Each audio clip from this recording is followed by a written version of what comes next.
Hi everyone, welcome to Help Nobody Told Me. My partner Jasmine Shapiro and myself Shannon Johnson Shannon and Jasmine. Some people do refer to us as Jasmine, Shannon or something like that. So we're here today talking to Jorie Houlihan, and we are going to talk about a very interesting subject today, and that is ADHD, especially in women diagnosed as an adult later in life. So Jorie is here today. You've been through this. Yes. And you are now a life coach, and you coach women through ADHD and a lot of things like that. Tell us a little bit about how you came to your diagnosis and got involved in this. Sure. Well, first of all, thank you for having me. I really appreciate it. We're so glad to have you. Thanks. The first time I brought up ADHD with a doctor, I don't know if I even called it that, but I talked to a doctor about focus issues, basically. I was 19 and I was dismissed.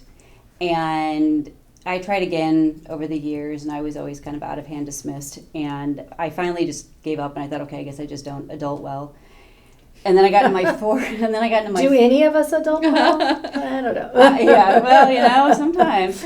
But then I went to, when I was in my early 40s, I really started to get depressed because I was just looking at like all these people in my life who I had always thought were my peers academically and otherwise, just like flying right by me. Like they had these great careers and they had these relationships and whatever. And I have a great marriage and I have 2 great kids, but I just felt like something wasn't right. And I just thought, is this really all I'm capable of? I just always thought I would do so much more with my life. And so I was getting really depressed. And then when COVID happened, I had actually taken this course, one of the many courses I took trying to fix what I now know was ADHD. And one of the main goals that I had decided on that I was going to work on was self-discipline. I'm like, everything I'm unhappy with in my life is because I don't have self-discipline. I am going to master self-discipline. And as I started to research it, I'm like, I already know all of this. Why can't I do this? And around that time, TikTok became a big thing, and I ended up on there and almost immediately ended up in ADHD TikTok. And that's when I started to go, because it wasn't the obvious, forgetfulness stuff. It was that out of sight, out of mind is a big part of ADHD, and that includes people. Like, I will literally forget people exist. And I just thought, okay, this has got to be what this is. But I'm like, I'm not self-diagnosing myself from TikTok videos. And finally, I'm in a mastermind with 2 women, and one of the women, I jokingly said in one of our sessions, oh, sorry, I think I have ADHD, kind of joking. And she actually kind of stopped me, and she's like, actually, I think you do. And really? Yeah. And she goes, and I think that's why you struggle so much, and I think you're always going to flounder until you get this figured out. And it changed my life, her saying that. Because it turns out she had ADHD. She had also been diagnosed late, and she was just watching me drown, and she knew exactly what was going on. But because it was COVID, you couldn't really get in anywhere, so I had to do it through an online thing. But it got the ball rolling, and You mentioned depression, so is that a big sign? So anxiety and depression are often side effects of untreated ADHD. Okay. Because you will spend like the whole day trying to get yourself to do the thing, whatever that thing is, and you can't do it, and you don't understand why you can't get yourself to do it. And so you're really anxious because you're like, I got to do the thing. And then if you don't do it, then you're depressed because you're like, oh my God, I'm such a loser. I'm so lazy, da-da-da. And it's none of that. It's executive dysfunction all over the place, and which is a big part of ADHD. And women historically have been diagnosed with anxiety and depression first. And they'll tell you like, and I never really thought the meds did much, but I didn't know. And then when they finally do get diagnosed with ADHD and they're put on the right medication or just different treatment in general, they find that they start flourishing. And so, but there are still, unfortunately, a lot of medical professionals that still don't really understand that ADHD does impact women and girls, and it isn't just, bouncing off the walls and and that kind of thing. It looks very different in girls than it does with boys and men. And so my hope is that, especially with so many women now being diagnosed with it, they're going to start doing better studies, and I think there's just going to be better education out there for everybody, not just the medical community. So what are some other symptoms? So it can be really subtle. So, for example, I mentioned out of sight, out of mind. So we moved all of the vegetables out of the vegetable drawer in our refrigerator and put it on the center shelf of the refrigerator because I don't think to look in that drawer. I always open this and I'm like, oh, I don't see what I want, and I close the door and then everything goes bad, right? And so we should probably all do that. Right? I was thinking, like, should probably put the junk in the drawers that we're not supposed to eat. Yeah, we put the condiments down in there. We don't have a door that has like the tray, so we just put everything there. But it also, like I said, it also includes people. So like it's weird, we don't miss people, but until somebody mentions maybe somebody that I haven't seen in a while, and then I'll go, oh my gosh, I haven't seen them in forever, and then I'll miss them, and I'll be like, oh, I should reach out. But that obviously impacts relationships because there are a lot of people in my life that I lost touch with simply because they weren't in front of me all the time, and I kind of forgot about them. And then you have all this embarrassment because it's been so long that you feel embarrassed then to reach out. And so that is one of them. Being super talkative. I'm sure you've noticed that I'm a little talkative, so that could be a sign. Interrupting people because we're afraid we're going to forget what we're going to say. And we also have issues with impulse control, so sometimes it comes out before we have a chance to keep it from coming out. It can be, especially with girls who tend to present with the inattentive presentation, it can be, you're disorganized, you're messy, but as girls is written off as character flaws. She's so messy, she's so disorganized, she's so flighty. And they don't realize that these kids are really struggling. Like they have the messy desk and the messy backpack, and the room's always a mess and that kind of thing because they get overwhelmed by it, and they struggle with the executive functioning skills to keep it organized in the first place. And those are also some more subtle signs of it. Wow. So why are women being diagnosed later in life, do you think? So I think COVID started the avalanche really because you had these women who were keeping it together enough, right? And then all of a sudden they're home with their kids and working from this. And I mean, for everybody that was stressful, but if you have terrible executive functioning skills and you have trouble keeping yourself organized, and now you're trying, like I was trying to help my son with accelerated math, and I was a theater major, like what, And I think so many women just sort of hit this point where it's just like something isn't right. And then when and TikTok, I think, did actually start to make it more mainstream, so people started to feel seen and to go, wait, this is me. Like I completely feel this, and so more women started going in and getting assessed, and there's a lot of, like, I have a Facebook community, and there's like 17,000 people in there, and it's crazy. These women they're just looking for people who get them, because we have spent our entire life feeling different and not understanding why. And so to go, oh, there's actually something behind that, and I'm not the only one who does these things. Like, I'm not the only one who could listen to the same song over and over again, like 500 times in a week, because we're just sucking all the dopamine out of the song, right? And whereas neurotypical people apparently don't do that. I didn't know that. So I think for these women, they're finding a community and a home when they didn't have that before. And so, like I had mentioned to you guys earlier, the key is making sure that when you are getting assessed, that it's with a doctor that does understand what it looks like in women, because it is different.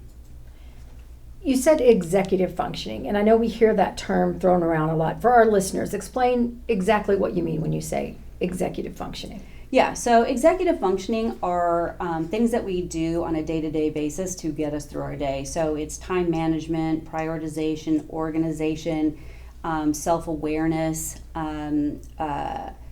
working memory, verbal and nonverbal working memory. So, and impulse control. So that part of our brain does not fire properly.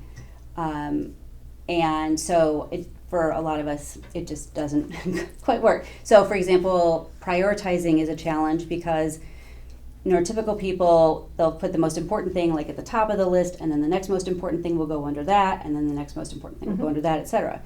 But for us, everything feels the same weight. So we prioritize horizontally. And so it's just like, and we want to do everything in that day, which you can't do most of the time. And so trying to figure out like, all right, well, what's the most important thing you have to do today? And your brain's saying, but they're all important. I have to get them all done. It makes day-to-day things challenging because you have to prioritize every single day of your life. So so that makes it a bit of a challenge. So when you're coaching someone with ADHD, what does that look like? So when people come to me, they apply actually with me first. They don't just sign up and start doing it. We actually have a conversation first. And every person is different and everybody's ADHD is different. So I really have to customize it for what they are wanting to get out of it, what their biggest struggles are. Almost every person, I start off though with them tracking their time because we have something called time blindness. So we don't feel time passing very well, and we can't estimate how long things will take to do, and we also have trouble seeing the future. And so when it is a task that they enjoy doing or are indifferent to, they'll often underestimate how long it will take to do by about 50%. So they'll be like, oh yeah, that'll take me an hour, and it will take them 2. And they do this with like everything, so then they're behind before they even get started. And then for tasks that they don't want to do, they tend to overestimate how long they think it will take by almost 3 times. Wow. Just based on working with my clients, that's been the average. Wow. So it's like, oh, that'll, how long do you think it'll take to unload the dishwasher? I had a client who she could not get herself to do the dishwasher. And meanwhile, she has dishes like accumulating in the sink. She lived by herself. She just could not get herself to do it. And I said, okay, it's now your homework, and I want you to time how long it takes you. And she did take her homework seriously. So she did it. And when she came in, I said, so? And she's like, I feel silly. And I said, well, how long did it take? She goes, to both unload and reload, it took 20 minutes. Yeah. And she goes, it wouldn't have taken that long if I hadn't waited so long because I just had all these dishes then, I was going to say, that sounds like my husband. Like, if tasks he doesn't want to do take 3 times as long. Okay, we may have to get Erin tested because this has come up a few times now. So anyway, so I work with them based on what their individual wants are. Some people want me to help them create structure. And it goes beyond just creating structure in their life. They also need the accountability to stick with that structure. And so people with ADHD actually need extra accountability. And so a lot of my clients, they may have started off with specific things in mind, but they stay with me because they like that accountability and they know that I get them. And they know that I live this myself. And so this, I always say this is a judgment-free zone. There is no shaming in anything. And I can't tell you how many women have said at some point, especially early on, how refreshing it is to talk about this and not feel shamed for it. And, that's what I want for all of them. Because when I think of how much potential's been left on the table for women who haven't been diagnosed, For sure. I want them to feel empowered, and that's the main thing I'm focusing on.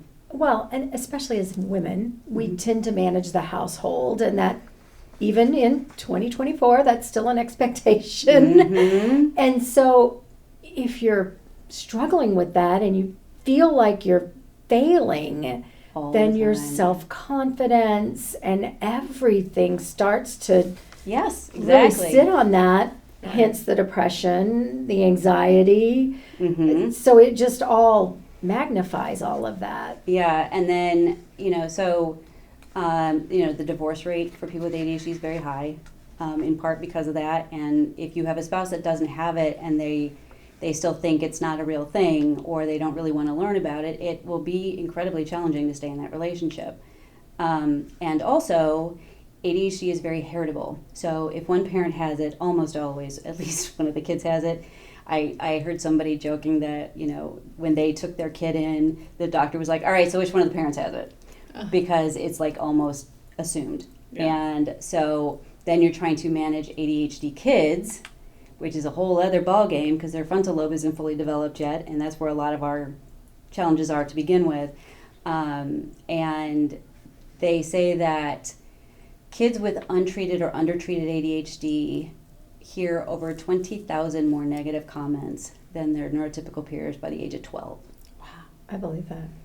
And it isn't like necessarily like abusive. It's simply sometimes just stop it. I said stop. Listen. Don't do that. Don't do that. Yeah. And another part of ADHD that people don't realize is a big part of it is emotional dysregulation. And so we really struggle to regulate. We struggle to regulate our emotions. And actually, most of ADHD is actually about a struggle to self-regulate.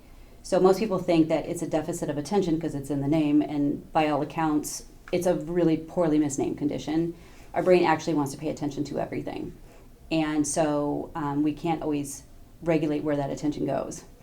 And so, and with the emotional dysregulation, I've said many times that I wish I'd been diagnosed sooner, not so much for my own sake, but for my kids. Because when they were young, I was very dysregulated all the time, and I yelled a lot, and I have so much regret about that.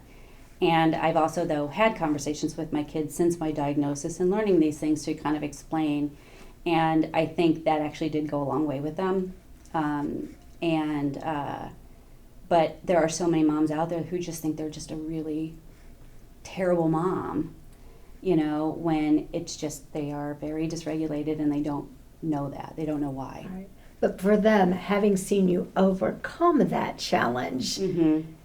then they see you as a winner, as someone who has conquered something like that in their life. And that's right. a really powerful thing Yes. for your children to see. Yeah. I mean, and I still have my days, to be honest. But you're human. Yes, I am human. And now, though, I find that when I do yell at them, it's because I've asked them to do something like 18 times and they didn't listen. So I feel I am justified now. Right. And, but yeah, so that's part of it as well. Well, you were sharing before we started the podcast recording just about how you were telling your husband you wanted to get diagnosed, and he didn't even notice anything and was kind of surprised, right? Mm-hmm. Yeah, he was sort of like, you don't have that. And I was like, guess what? And then as he was starting to learn and as I was starting to educate, he was starting to go, oh, that's ADHD? Oh, that's ADHD too, huh? And like I mentioned when we were talking, like sometimes it's little weird things like leaving cabinet doors and drawers open. And I had never thought about it, and it used to drive him crazy. And I was like, look, I have so much bandwidth in a day. Is this what you want me spending it on? Because right. Like to me, it's not a big deal because now I know what's in the cabinet because it's already open. It's like one less step for me, right. But we think about like when we were in elementary school and boys that were, they called them hyper. Mm-hmm. Those Those were the ones with ADHD. So, bringing up some symptoms like leaving cabinet doors open, like you wouldn't think of that. Right. And the, as I mentioned earlier, like boys' symptoms tend to be very outward and disruptive, and that's why they're caught so early. Whereas with girls, it's much more inward and destructive because they do turn it inward and they do, their self-talk is horrifying. I'm speaking from myself, like, we are our own worst bullies. And I think women in general, unfortunately, we have that as a thing, but it's compounded by the ADHD because we see people handling what they think are like easy things and we're struggling with them. But then like in an emergency, we are like the people to call right. because the emergency kicks in the adrenaline, which is basically like a shot of a stimulant, and we're like, all right, you're handling this, I got that, da-da-da, and we handle it. And so people are like, I don't understand how you can handle this complicated thing, right. but you can't fold the laundry. And I'm like, I wish I knew, but yeah, laundry is my nemesis. And what about social media? Because it could be very distracting. Yes, so I have a love-hate relationship with social media. I have a large following on social media, and it has helped with my business, so that's the love part of it. Right. But I also know what they're just landmines. Like, you will be on there forever, and that's part of where that time blindness comes in too, because you'll be on and you'll think you'll be on for like 5 minutes, and you look up and you're like, oh my God, it's been 2 hours. And It's like you need to set a timer. I am a big fan of timers, but you have to know how to work them properly, because we don't like being told what to do. I mean, nobody does, but we really take it to a different level. And so for example, if we were planning on doing something, maybe even something we enjoyed, but if somebody tells us to do it before we get around to doing it, our brain is just like, well, we're not doing it now. And I was always just told I was very stubborn, which is true, but that was part of it. And so timers and reminders are sort of, in a sense, telling us what to do. And so we tend to hear them and then ignore them, or we tune them out. And so you have to kind of learn how to work with them in a way that is going to work for your brain. And that's where the coaching comes in, because we kind of play around with different things to work with them. And we have backup plans, because it'll work for a while and then it doesn't. And so you need to find an alternative, and then maybe you can go back to the original, and you just kind of, it's helping them kind of break through rigid thinking and perfectionism with all or nothing thinking. It is challenging, but it is something that when they can start to become more flexible with it and go, okay, it's okay if I don't always get this right. It's okay. We always feel like we have something to prove, and helping them understand that, like, you're fine on your own. You don't have to prove anything to anybody. It's challenging, but you can do it. So when somebody starts coaching with you, mm-hmm. do you meet with them once a week, or do they check in with you? Like, how does it even start? So we have, like I said, we have sort of an initial phone call to even see if it's going to be a good fit, and at that point I learn, some things about them. At that point, I actually do it based on time versus sessions. So they'll pay for like 2 or 3 hours per month. And the first session is always an hour, because I do an intake and we get into a lot more of the nitty gritty. But not everybody can sit for an hour when you have ADHD. So that's why I do it by time. So if they want to break that hour up into maybe 2 30-minute sessions a week, they can do that. So some people will do, like, if they do 2 hours, they'll do like 2 45-minute sessions and a 30-minute session, that kind of thing. And we just we talk about it the first session. What are they comfortable with? I'm really flexible with it. So I'm like, we can make this work for however it's going to work for you and your schedule. And again, we just start talking about what's important to them. What are they really wanting to get out of it? A lot of them are still, even though they're approaching me for coaching, they're still working on their acceptance that they have it. It's really hard to admit you have it, because you can't outgrow it. It's with you for the rest of your life. And it's hard to admit that we struggle with what other people think are just basic things. But when they work with me, because they know I get it, because they know I live it, I think helps them to relax into it a little bit more.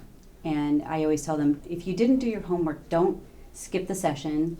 Don't, cancel on me. I said, because we want to talk about that, because there's something that happened there, and let's talk about what it is. And I'm always telling them to look at, like, if they're procrastinating on something, I'll be like, okay, I want you to come from the lens of curiosity, not judgment. Be curious. All right, I'm clearly feeling resistance to doing this thing. What's going on? Does this feel too big? Do I think it's going to take too much time? Is it just really boring and there's no dopamine in it? Like, let's talk about what it is. And that helps them then figure out, okay, it feels too big. I just need to break this down a little bit so it feels more manageable. And that's how we kind of do it. So it's about a lot of teaching them how to break things down, so the overwhelm isn't so big, because overwhelm is a big part of ADHD. And you mentioned dopamine twice now. Yeah. I was going to the same place. Yeah. So dopamine is a neurotransmitter that it's sort of like the reward chemical of the brain. It's what gives you that sense of accomplishment and what motivates you to do things. And we have a deficit of it. And sometimes it is because our brains just don't make enough, our bodies don't make enough dopamine. In other cases, it can be that maybe there are too many receptors in one part of the brain, so it sucks the dopamine in too quickly, so it doesn't have a chance to mature. And so the dopamine is the thing that gets you to do the thing, and then it is converted into norepinephrine also known as noradrenaline, and that's what fires the frontal lobe. And the frontal lobe, there's a couple of different things that I'll talk about here. So the first one is the prefrontal cortex, which I kind of already touched on, which is where there's a lot of executive functioning held. So if you don't have enough dopamine, how well do you think that's going to, to convert into the norepinephrine? How well do you think your frontal lobe's firing? Probably not so well. So the prefrontal cortex isn't working as well, so therefore your executive functioning isn't going to be working as well. But the frontal lobe also works as a filter. And so, we're inundated with information all day long, right? And we don't need to know 99% of it on a conscious level. And when the frontal lobe is working properly, it puts it in the subconscious, what we don't need to know. And what does get through, the rest of the brain says, oh, that got through, it must be important, we need to pay attention to it. Well, if your frontal lobe's not firing very well, you're going to have a lot more information coming through, and the rest of the brain is still saying, oh, that got through, it must be important, we need to pay attention to it. And so that's why an example for me was like when I was in school, whenever we took tests, my brain could not tune out the ticking of the clock, no matter how much I tried. And it would be such a big distraction for me, right? And so it can be little things like that, but our brain is just always paying attention to what's in front of it because there's just much more information getting through. But it's one of the reasons we do get easily distracted and have, shiny object syndrome and all that stuff. So the dopamine plays a big role. Okay. Makes sense. It does make sense. I feel like you need like a diagram to Right. break all that down, a visual. Yeah. So those of us who don't have ADHD, how can we support our friends? So if somebody comes to you and says that they think they have it, a lot of times people go into this, oh, you don't have it, you're fine. Or, oh, well, doesn't everybody have a little ADHD? Which drives me crazy. Don't do that. Just say, you know what, if you think you should get assessed. Show them that you're being supportive and ask them how you can help them. If for example, like your friend has ADHD and they tend to disappear for a while, it may be because they have forgotten about you, and it's not because they don't love you, but they have the out of sight, out of mind, so maybe reach out to them a little more often. I now have like a list of people that I reach out to, but I have to remember who's supposed to be on the list. I'm starting a master list now, so I remember everybody because I will forget. But it's mostly just being there and just and listening without judgment, because they have been judged their whole life. We have been called lazy and stupid and everything in between.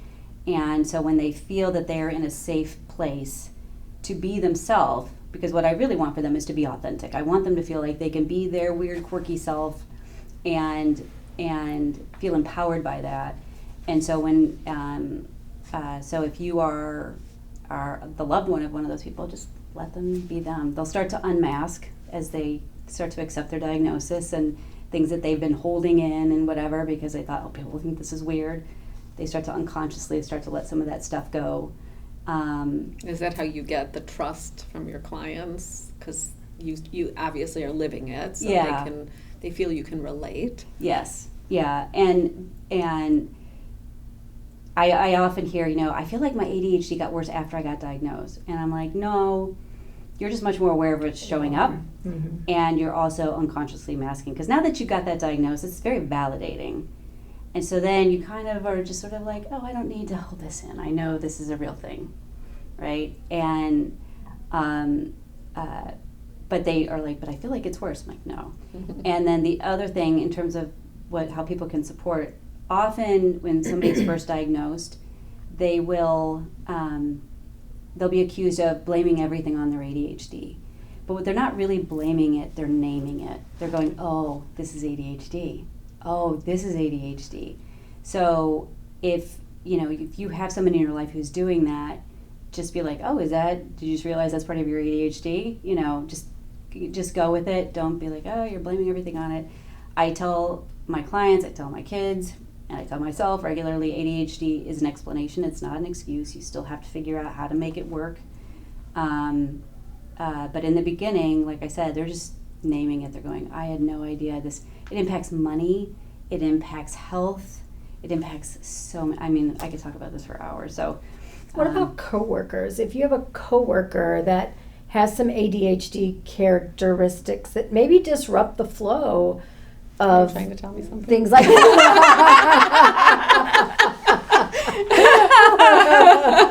I mean, how do you handle those situations? So it's very interesting with coworkers. So a lot of people with ADHD also have, like, we don't always recognize social cues very well. And so we may not always get subtle hints of, like, hey, you're disrupting the flow here. I think asking them what they need in order for things to move more smoothly, because sometimes they're afraid to ask, especially in a workplace. They don't want people to think they're incompetent because they're not. It's just their strengths are different and they show up in a different way. So for example, I do my best work in the morning, right? That's when I'm my most creative. It's when I can be the most focused. So I prefer to do certain activities in the morning, and then I prefer other ones in the afternoon. So asking them, like, when do you feel the most focused where you can get this done? But mostly just asking them what they may need. And if they don't know, then you can always kind of brainstorm, because some people don't know they have it, and it's not an easy thing to be like, I think you have ADHD, except for my friend who did it to me, but she was my friend, so. Yeah. But how would you say that to someone if you start to see some things that you think, maybe? How do you have that conversation? If it's somebody that I know pretty well, sometimes the opportunities just to present themselves. Sure. And I'll be like, I do that, kind of a thing.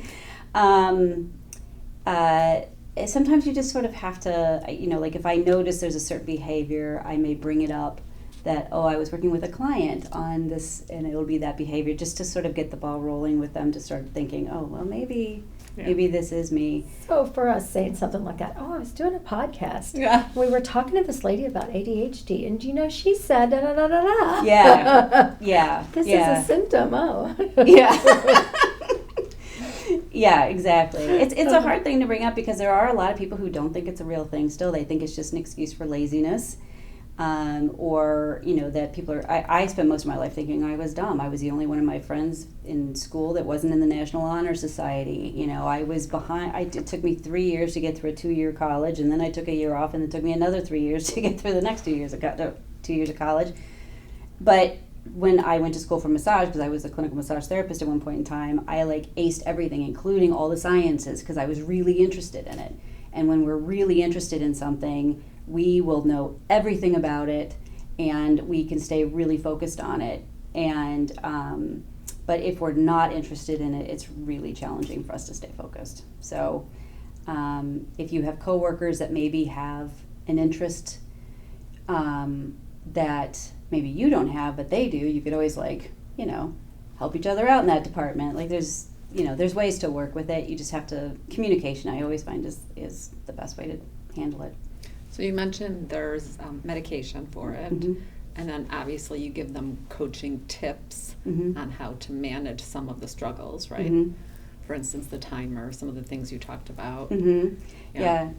So not everybody wants to do medication. Not everybody can do medication. I myself am medicated, and it changed my world.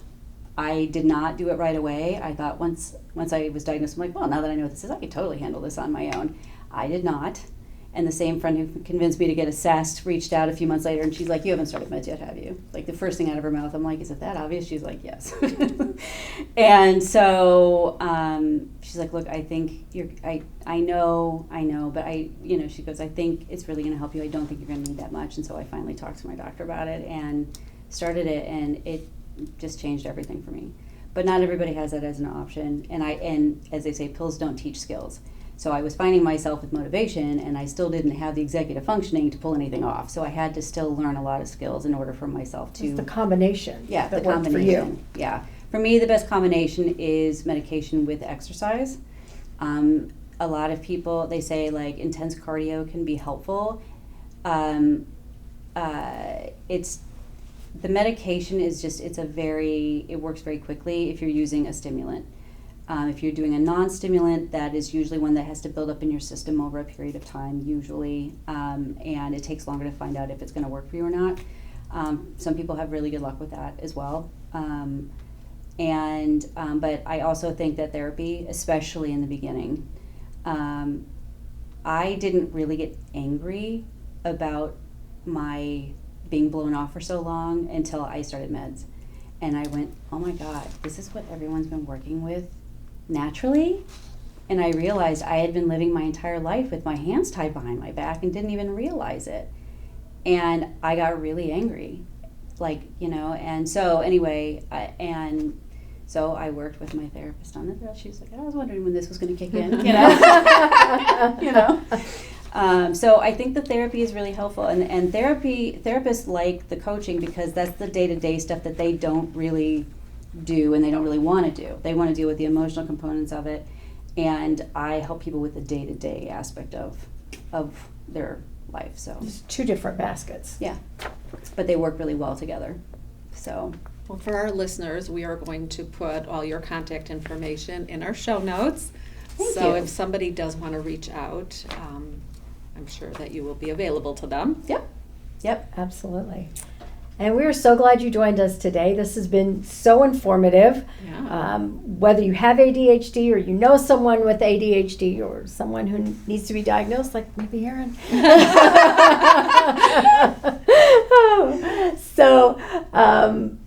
But this is just what we do every week. So join us next Wednesday when we have another episode of Help Nobody Told Me.